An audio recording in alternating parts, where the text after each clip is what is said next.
Have been detected by this portal. Safety doesn't come cheap. The cost of this machine, $150,000. The explosives are detected. Okay. This new technology has the potential of being applied at the aircraft entrance, further tightening security. When emergencies arise on board, passenger safety is in the hands of the flight attendants. Airline training prepares them for the worst. Tulai Harris, 27 years of flying and 7 million miles under her belt, trains flight attendants at ATA. Are you okay? Are you okay? Greg, go get the AED Go kit, inform the flight deck, make a medical clear. Long gone are the days when they had to be tall, slim, unmarried, and female. Are you okay? Are you okay? He is giving you no response. I'm gonna lift his chin. I'm gonna look, listen, and feel for breath. Although travel adventure is still the main motivation, serious safety skills are required. First one went in, I know he's clear. Mike, please help this person. He's coughing. He's turning blue. Are you choking? I know the Heimlich. I can help. My baby's, I think, is choking. I know the Heimlich. It's all right. 1, 2, 3, 4, 5. 1, 2, 3, 4, 5. Are you okay? Are you okay? In the last 2 years, automated reanimation equipment has become part of the training. 1 and 2 and 3 and 4 and 5 and 6 and 7 and 8 and 9 and 10 and 11 and 12 and 13 and 14 and 15. Pads the patient's bare chest. By following recorded medical instructions, it allows flight attendants to deal with in-flight cardiac arrests. Stop Apply CPR. pads. Plug-in connector. Analyzing heart rhythm. Do not touch the patient. No shock advised. It is safe to touch the patient. 1 and 2 and 3 and 4 and 5. Captain, this is Sue in the lower galley. We have a fire in oven number 6. In an L-1011 lower galley, in-flight firefighting is practiced. Close the oven door. Close the oven door. Cut the oxygen. Second step, pull down the vents. Cut the air. Third step, turn off all ovens. Next step, I'm gonna grab my halon.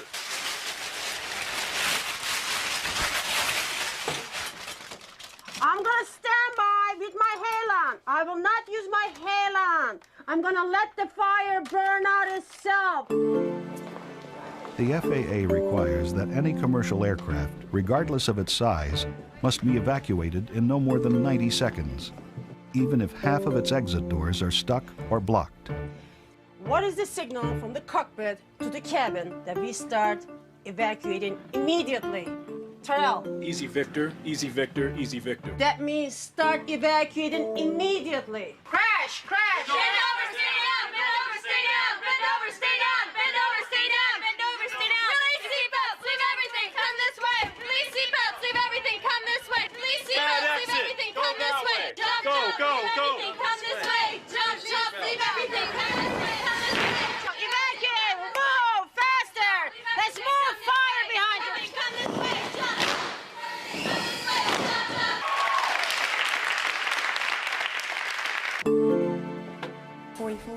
In passenger evacuation research, live weight mannequins of infants are distributed among the passengers.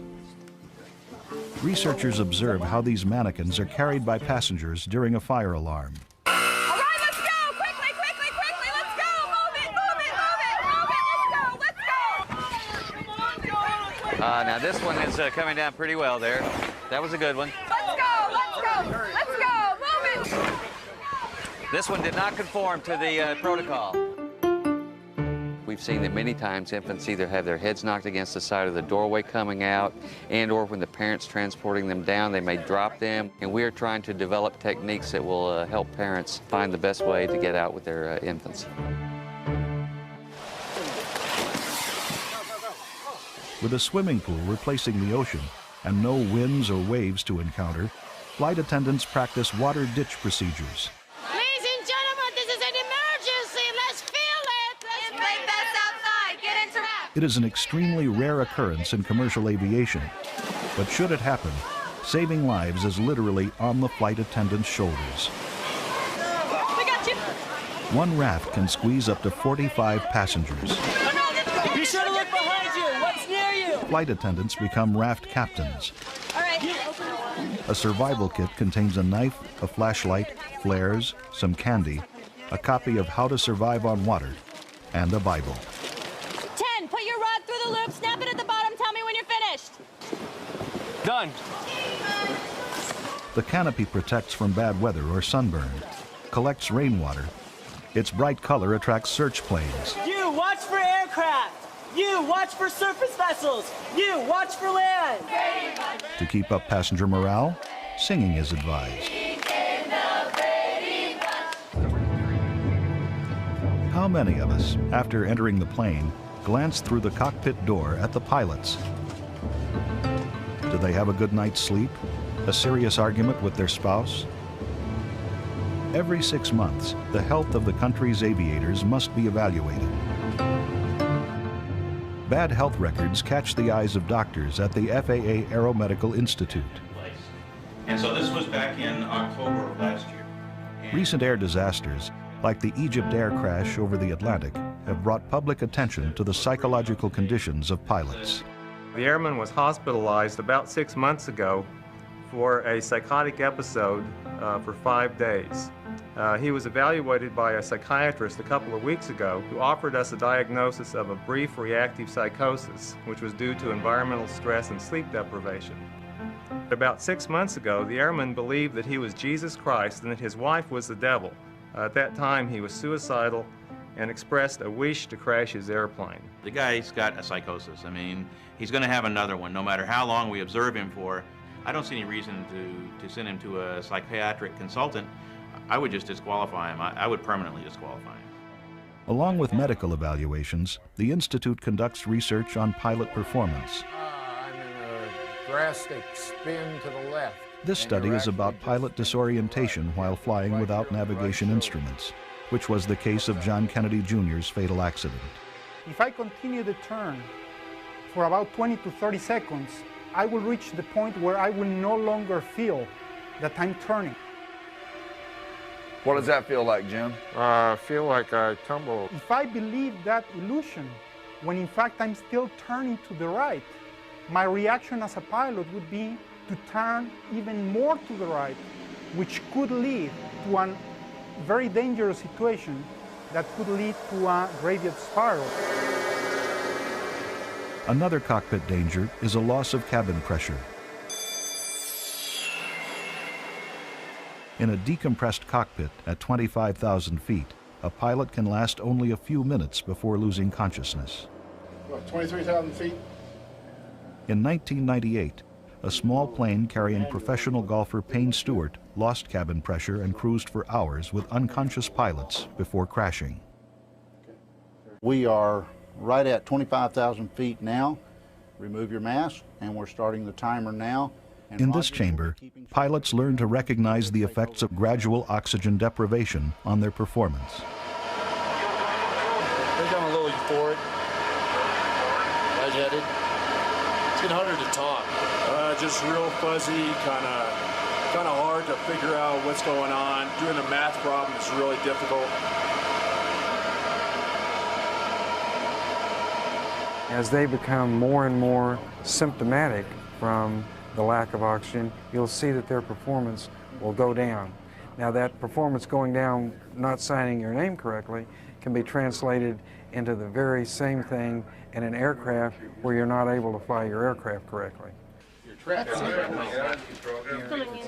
ATA has only 59 planes, but it takes 1,000 pilots to operate them. We are always prepared for the very boring flight that's going to occur, because every flight is boring, except for when something that is not anticipated does occur. When that non-anticipated event comes, we rely on our training that we've had up to this point. That's why we go through so much training. I make my bed every morning. I do not leave the bedroom without making my bed. I put the toilet seat down. So it's the same thing. I mean, you can set your clock by things that I do. I would admit right now there are times that I feel fear when I'm coming into land. The weather's down real low. You kind of are concerned. It begins to make you wonder if you're doing everything exactly right, and you keep double checking. Pilots practice emergencies in cockpit simulators like this one, at the FAA Training Center in Oklahoma City. The computer generates a scenario from which the pilot must recover. 89. Fire number 3, Captain. Check essential power. Today's scenario is an engine fire at takeoff. Number 3, start lever. Cut off. Confirmed. The remedy is cutting the supply of fuel, creating a firewall. Okay, that's max power. Rotate to go around attitude. Flaps 25 or 15. Positive rate gear up. And airspeed minimum of VAP. Flight attendants be prepared for a emergency evacuation, but don't brief the passengers at this time. 50. When procedures are followed, an engine fire emergency becomes routine. When we get in the cockpit, we are probably faced with one of the biggest enemies of all in complacency. How prepared we are to go to work is just as... Before they put on their uniforms, new pilots are indoctrinated to cockpit culture. When I first started out in this business, a crusty old flight engineer told me, you know, Dave, in peacetime, there's never been an airplane that had to take off, ever. So you got all the time in the world. You don't have to take off. Once you take off, now you got to land, but you don't ever have to take off. I remember years ago, there was a crash where an airplane was actually landed on the wrong runway because the crew was not communicating, and in fact the first officer was so angry at the captain that he basically let the captain land on a runway that was closed at some cost to life. What happens when you have an emergency? What's the first thing you do? Nothing, right? Why do we say that? Nothing. What's the first thing you do? Nothing. It gives you time. This wide-body L-1011 is ready for takeoff. Captain Dave Linskog will carry 230 passengers to Las Vegas. No more passengers, this is it. Tulai Harris is the head flight attendant. Ladies and gentlemen, we would like to ask your cooperation at this time. I'm pleased to announce the 3 special flight attendants on board today. Today is their very first flight. Thank you and welcome aboard. Check. Pressurization. Normal set to 35. In the cockpit, checklists are the rule. When the slightest problem arises, pilots turn to them. Cabin secure. I don't want to push that engine up until it warms up a little bit. After pushing back from the gate, the pilot starts the 3 engines.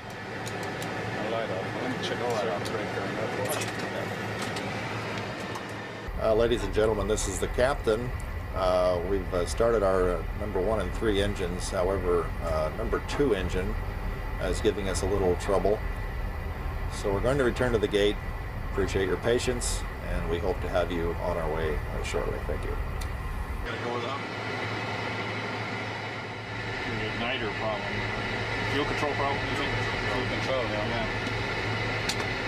We're having trouble with them. Mechanics are called to the cockpit.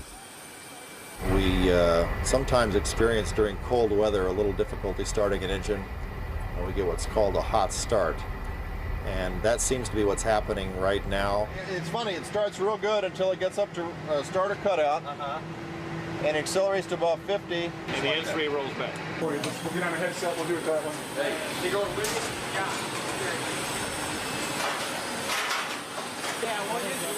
me? ATA Flight 243 from Indianapolis to Las Vegas is delayed. That's the adjustment that they're making up there right now. Almost like you'd make on a car, a little carburetor adjustment. Give it a little more gas to help the engine come up to speed quicker. Hey, there we go. Oh, yeah. All right. I'll leave it running, right? Yeah, leave it running. Hello, folks. This is the captain once again, and we have good news. Just a matter of clearing up the paperwork, and then we'll be on our way. 03 Heavy, runway heading on, T3 right clear for takeoff.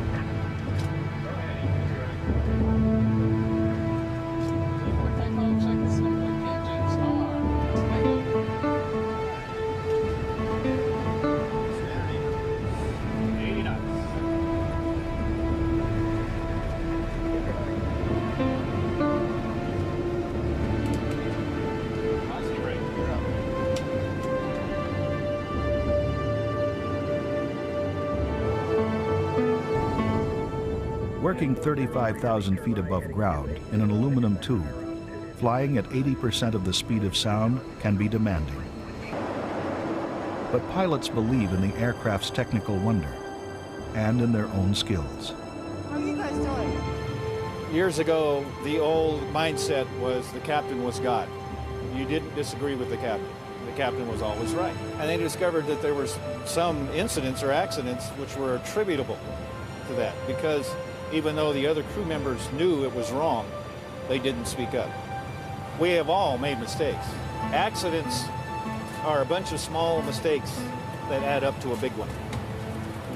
The trick is to recognize the direction you're headed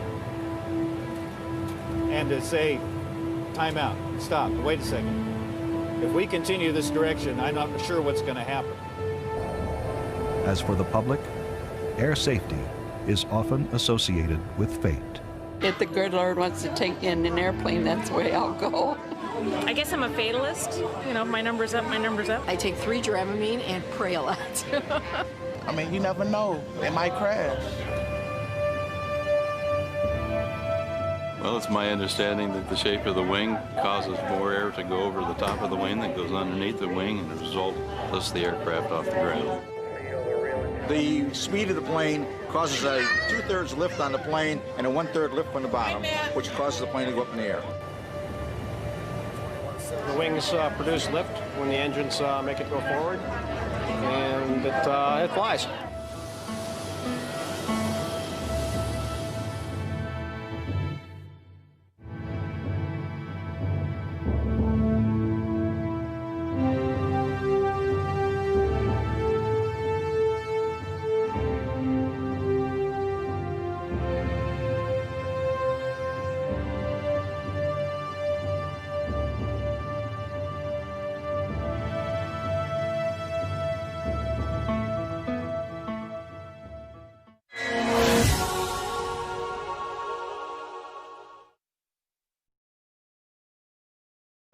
Delays are every airline's headache. Last year, a quarter of all flights nationwide were delayed. 778 in Cleveland has a flap lockout problem. He has done a gate turn back. He's already approaching 2 hours delay. When a congested airport pairs with bad weather, it has a domino effect on airline operations. Our morning has started off rough with LaGuardia again. Over the last couple of months, we continue to have problems with overcapacity at LaGuardia, and combined with that with low ceilings and weather. I don't think cancellation is really an option. I think the loads are too high for us to look at cancellations presently. Yeah, I think we're going to have to stay with the delays. Obviously, with an 89% load factor, there's no way we're going to be able to cancel. Rebuilding the normal flying schedule following a disruption can be a challenge.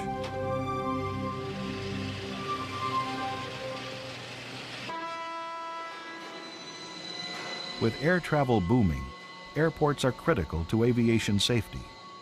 Larger aircraft put more weight on runways, causing deterioration of surfaces and danger of accidents.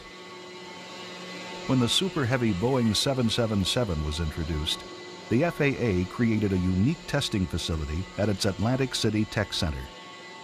At a cost of $15 million, a test vehicle weighing over 1 million pounds was built. It can apply hydraulic loads of 75,000 pounds on each of its 12 wheels. Different asphalt and concrete surfaces are tested and measured by over 1,000 sensors. We'll be stopped about 10 feet into the rubber ramp. The results are shared with runway designers and airports accepting heavy aircraft.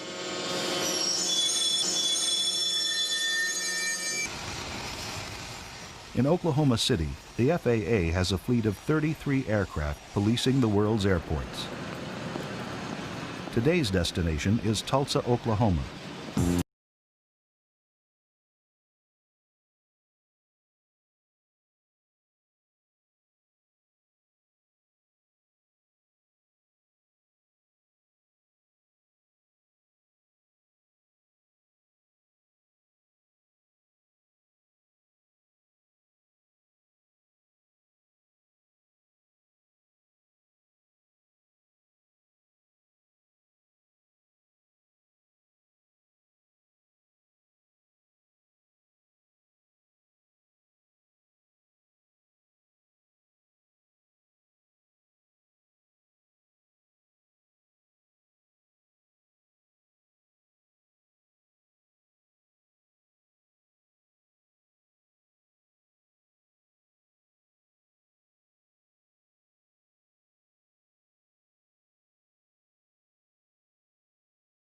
Your yoke. 90. Watching over pilots is another task of the government. In a simulated control tower at the FAA Academy in Oklahoma City, new air traffic controllers are being trained. Taxiway Hotel. Right, cleared for takeoff. United 802 Heavy, hold short of taxiway Alpha. After spending 178 hours in the tower, these recruits will join a small army of 18,000 controlling American airspace. 25 Alpha Bravo Academy ground, taxi to runway 28 right. How close is he He's close. to the point of crossing? And who would be there first? If you told United to taxi without delay, would he get there before the Falcon? He or she must be able to plan ahead, to think of the next scenario. What else do I have to say? Because the control instruction the controller is saying now is old news. Seneca 4359 Yankee runway 28 right, cleared for takeoff. Where's the King Air? Where's the Tomahawk? The King Air is back here. That's the Tomahawk. So what's the King Air going to do to the Tomahawk? He's going to run him over. So start telling them about each other. Crossing complete at Bravo. Runway 16 at Bravo. Delta 40 speed 250. Some of the new controllers will work at facilities called TRACON, tracking en route traffic. Cactus 43 300. Up to 6,000 commercial aircraft fly in American airspace at any given moment. Northwest 91, reduce your speed to 250 knots. The world's flying space, with its vertical and horizontal corridors, has been divided between these radar installations. Maintain 11000. The key word is spacing. 48, maintain 310 knots for intra spacing. The Delta's a little bit closer to the second one in line, so I've reduced him to 280 to increase my spacing for number 3. Throughout its entire flight path, the plane has passed from one air traffic controller to another until the destination tower guides the pilot to landing. But radar controllers cannot always guarantee air safety. This was dramatized by the wave of sky terrorism that started in the 70s and intensified over the next decades. The face of a TWA captain held at gun. JFK, so the main tanks are full and they get punctured and this fuel starts to ignite because of the sparks along the runway with the various pieces of the aircraft sliding along the runway and igniting this fuel. We may never know why the pilot of Flight 006 made a wrong turn at Taipei International Airport. But investigators are analyzing the post-crash fire that took 83 lives and are trying to learn from it. On the other side of the runway, you can see the aft section of the 747, the empennage, basically, to include the vertical fin, and some people actually were in there at the time of the crash and were rescued. Since I was involved in the TWA 800 investigation, I was interested in seeing what happened to the center tank in this particular accident. But it's hardly recognizable. The fire was so intense that it melted a lot of it. Half a world away at the Federal Aviation Administration lab in Atlantic City, Gus Sorkos dreams about a fireproof aircraft. Temperatures in that flame are 1,800 degrees Fahrenheit. This is a very intense fire. This simulates a post-crash fire involving jet fuel. His focus is on the insulation used in the cabin walls, the protective barrier between fire and lives. A newly developed insulation is subjected to flames. How much time will passengers have to be evacuated before the fire burns through the layer of insulation? We expect that this material will prevent a fire from burning through for a minimum of 4 minutes. And if you combine that time with the additional protection provided by the aluminum skin and the sidewalls, this is more than adequate time for all people to evacuate in the event of a post-crash fire for almost any conceivable situation. Okay, you've got 3 minutes, 20 seconds now. This material here for more than 5 minutes has prevented flame penetration. This is more than enough to be effective in any type of post-crash fire situation. So this would be the type of material that could be used as a burn-through barrier. 6:15 right now. It's absolutely amazing.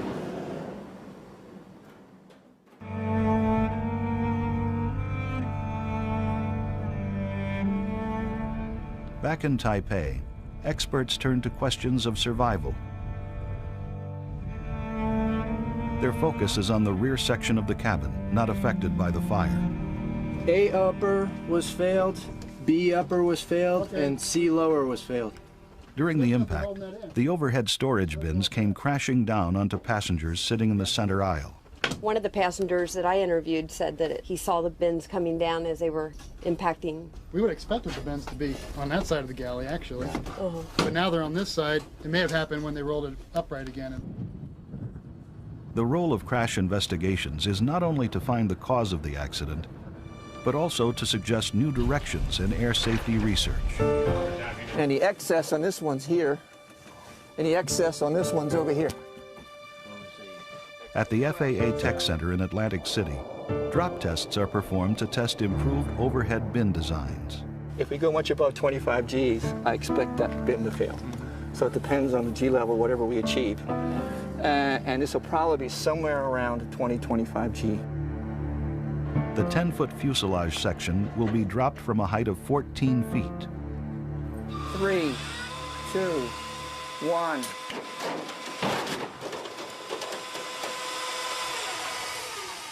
The newly designed overhead bins stayed intact. The instances where we've seen problems with overhead storage bins have been those kinds of crashes that were very, very severe. Matter of fact, they were at the limits of human survivability. But the fact remains, if people can survive the crash, they shouldn't be injured by anything within the aircraft that might injure them and come loose, storage bins being one of those issues.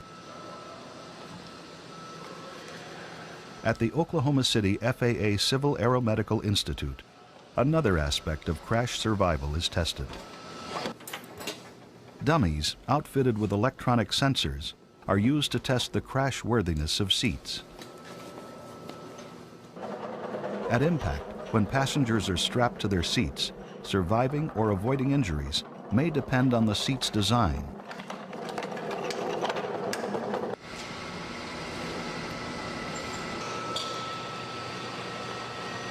This test simulates a sudden impact at takeoff, similar to what happened in Taipei. By measuring the severity of head injuries, the researchers will gauge the survivability of the crash.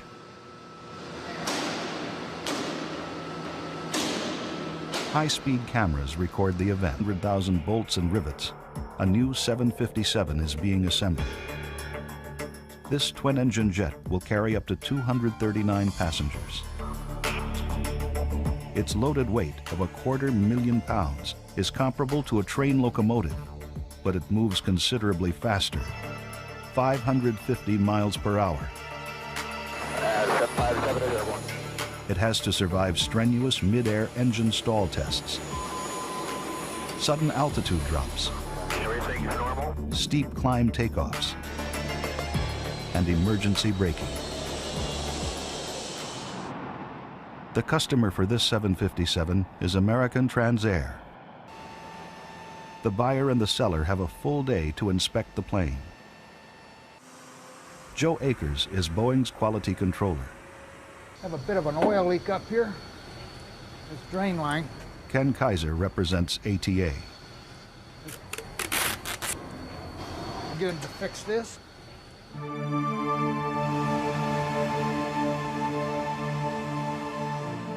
Together, they look for the smallest oil leak or loose electrical connection, which could jeopardize the safety of the aircraft.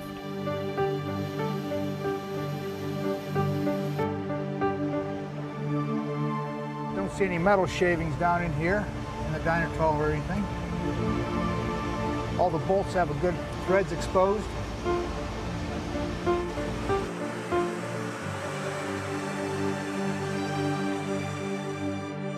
Captain Bruce Jacobs came to ferry the new aircraft to Chicago, where it will pick up its first passengers. The 757 is among the safest aircraft ever built. redundancy is the key. Everything we see is generally electrically powered, and any time that source fails, there is always another redundant source to power the same instrument. We have 5 sources of electrical power that'll power the whole aircraft. We have to get ourselves prepared every takeoff. It can never be routine, and be ready for the possibility of an engine failure or having to stop the aircraft on the runway or continue the takeoff if we're beyond a certain speed on a single engine. ATA customer inspection of the new 757 is finished. Now the deal will culminate with an expensive handshake. And here we have the bill of sale. The price is $60 million. The next thing is the aircraft receipt. Each of the 2 engines, $5 million apiece. And the last thing is to present you with the cockpit key. Congratulations. Thank you, sir. Pilots marvel at the perfection of these flying machines. But aircraft technology is only one link in the chain of air safety. On October 31, 2000, a typhoon rolled into Taipei, the capital of Taiwan. During takeoff, Singapore Airlines Flight 006 turned onto a closed runway, struck a concrete barrier, and barreled ahead at more than 150 miles per hour into a construction site, where it hit an excavator and other heavy equipment. Passengers felt 2 violent bumps. Then they saw objects inside the cabin moving in all directions. When the plane ground to a halt, many seats were gone. The plane burst into flames and broke apart into 3 sections. 83 of the 179 people on board were killed. The plane's cockpit voice recorder confirmed that Singapore 6 was cleared by the tower to take off from runway 05 left, and the pilot was heard repeating the instruction. A minute later, he said he could see the runway. But Captain Fung was looking at runway 05 right, which was being repaired. To indicate they're out of use, closed runways are marked with a big cross, but there was none, investigators established.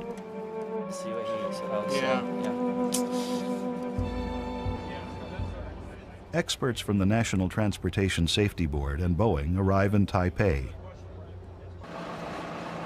Investigators are at a loss to explain how Captain Fung, with more than 10,000 hours of flying experience and who had flown from Taipei Airport 10 times before, could have made this deadly error.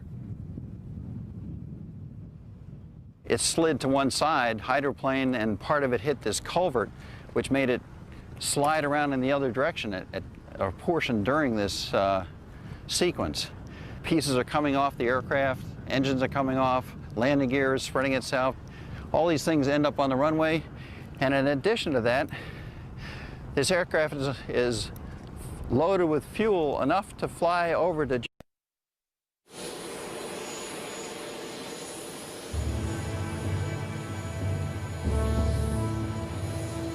Every day, 2 million of us take off and land somewhere in America.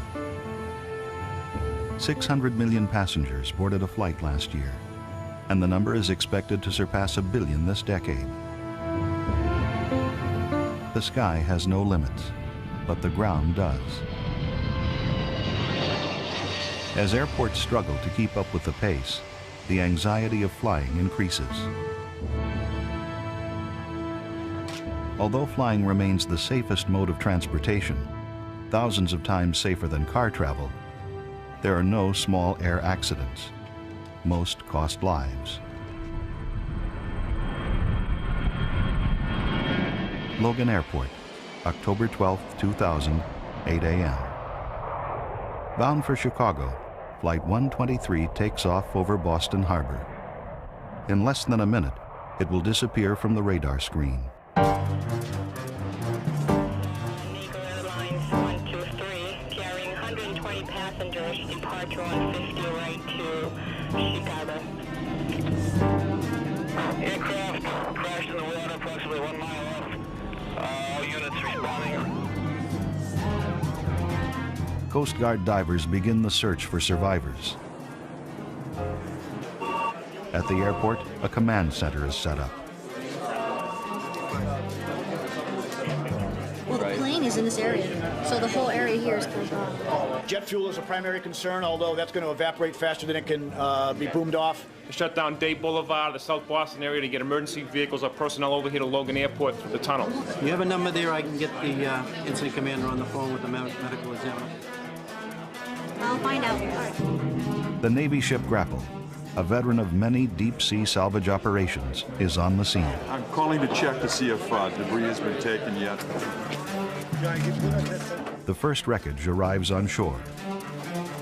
We do have several airline personnel and American Red Cross on scene, and we will be transitioning that Family Assistance Center over to the airline once they're able to get all their national resources and assets in place. Fortunately, it's only a drill. Every major airport conducts similar exercises in preparation for the disaster they hope they will never see. We have to practice. We have to keep sharp. We have to keep ready to prepare and be able to respond in an appropriate manner when these things happen. It happened on July 7th in an unprecedented 18-month recovery effort. Investigators salvaged thousands of pieces of wreckage from the ocean and assembled the 747 fuselage. Boeing engineers, airline pilots, NTSB, and FBI experts used it to solve the puzzle of what brought down TWA Flight 800.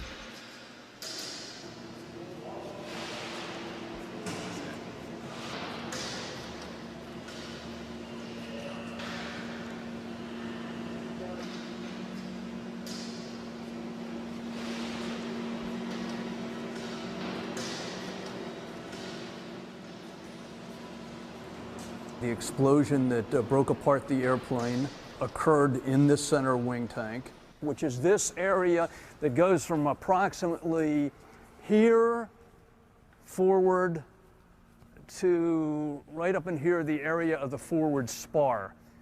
This center wing fuel tank is the size of a 2-car garage. We knew that the airplane had been sitting at the airport for a number of hours. In a very, very warm day. The temperatures were, I believe, in the upper 80 degrees. Located under the center fuel tank of the Boeing 747 were 2 air conditioners cooling the aircraft as it awaited takeoff. It is our belief that putting a device that can produce heat into the bottom of a fuel tank, under a fuel tank, makes no sense when you have a petroleum-based fuel in that tank. The fuel in the tank vaporized under the heat generated by the air conditioners.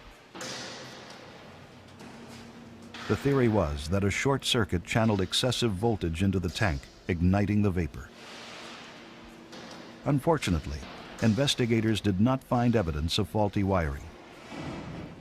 So the precise mechanism of the explosion remains a mystery.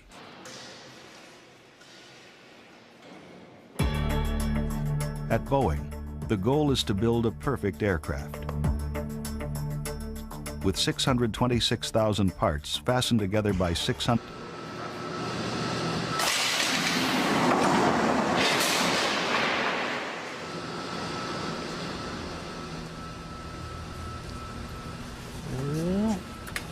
I'm gonna turn it. Looks like we've had a head impact on the tray table here.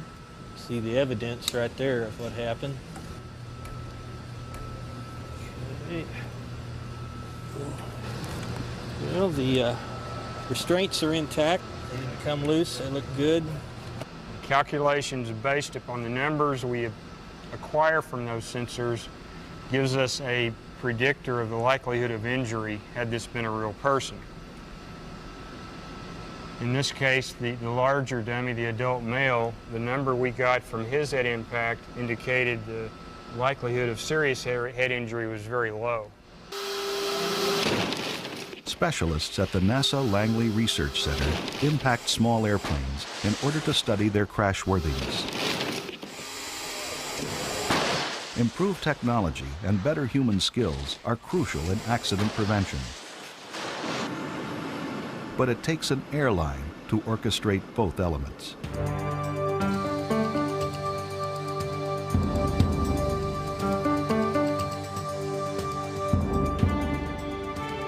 Chicago's Midway Airport is the hub for Indianapolis-based American Transair. Your arriving destination, which is San Francisco, gate C2, which is the aircraft that just came in right now. With 100 daily arrivals and departures from its hub, ATA is continuously training new ramp personnel.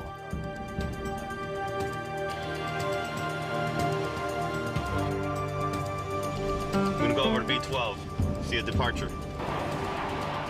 Every plane flies 12 to 15 hours per day. There are only 30 to 40-minute stops between loading and unloading the cargo, letting passengers in and out, changing the crew, and maintaining the aircraft. The ramp operation is an art of choreography. If you notice, he's opening the door. You're going to start getting the belt loader. The belt loader's going to come over here. You're going to start working on it. All right, what do we got here? You got a transfer tag, right? Yes, sir. Somebody has to be behind the jetway to see if it's clear. Copy that, no problem. This is the last thing the captain sees, right? This is the last thing we do. Show him the bypass pin, salute him, and he's off.